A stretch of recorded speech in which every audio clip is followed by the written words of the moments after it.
Hello दोस्तों, कैसे हैं आप सभी। आज हम जो बुद्ध की कहानी सुनने जा रहे हैं उसका नाम है बुद्ध का आशीर्वाद।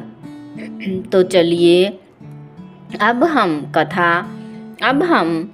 कथा अर्थात अपनी कहानी शुरू करते हैं। गौतम बुद्ध के पास उनका प्रिय शिष्य पूर्ण पहुंचा।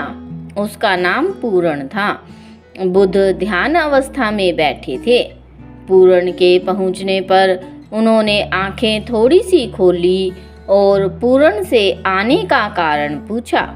तो उसने कहा, मैं धर्म प्रचार के लिए जाना चाहता हूँ, आपकी आज्ञा चाहिए।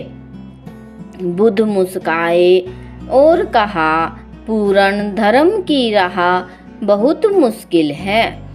तुम लोगों को अच्छी बातें बताने जाओगे और लोग तुम पर नाराज होंगे। हो सकता है कि अपशब्द भी कहें। इस पर पूर्ण ने कहा, कोई बात नहीं गुरुदेव, मैं यह सोचकर उनकी बातों पर ध्यान नहीं दूंगा कि उन्होंने अपशब्द ही कहे हैं, पिटाई तो नहीं की। बुद्ध बोले, हो सकता है कि कुछ गलत लोग तुम पर हाथ भी उठा दें। पूर्ण ने कहा, तब मैं यह सोचकर उन्हें क्षमा कर दूंगा कि उन्होंने मुझ पर शस्त्रों से प्रहार तो नहीं किया। बुद्ध फिर बोले, हे पूर्ण, हो सकता है कि कुछ लोग तुम पर शस्त्रों का भी उपयोग करें।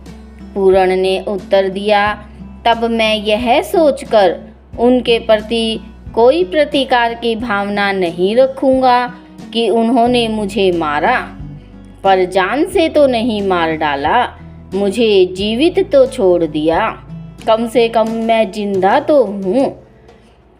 ऐसा कहने पर बुद्ध ने फिर से कहा, और यदि तुम्हारे प्राण ही ले लिए जाएं तब। पूर्ण ने तत्क्षण सिर झुकाकर कहा, तब मैं उनका आभारी रहूंगा कि उन्होंने धर्म के मार्ग पर मेरे प्राणों का उत्सर्ग करने में मेरी सहायता की। पूर्ण कहते हैं, मैं उनके प्रति कृतज्ञ रहूंगा। तब बुद्ध ने आंखें खोली और आशीर्वाद देकर अनुमति दी तथा पूर्ण से कहा, अब तुम धर्म प्रचार करने के पात्र हो। जो किसी में भी कोई दोष न देखे वही सच्चा है। अच्छाई के मार्ग पर चलना बहुत मुश्किल काम है। जो इस राह पर चलता है उसके मार्ग में अनेक बाधाएं आती हैं, लेकिन जो व्यक्ति किसी में भी दोष ना देखे वही बाधाओं को सहजता से पार कर अपने लक्ष्य को पूरा कर पाता है। दोस्तों, तो ये थी आज की हमारी कहानी।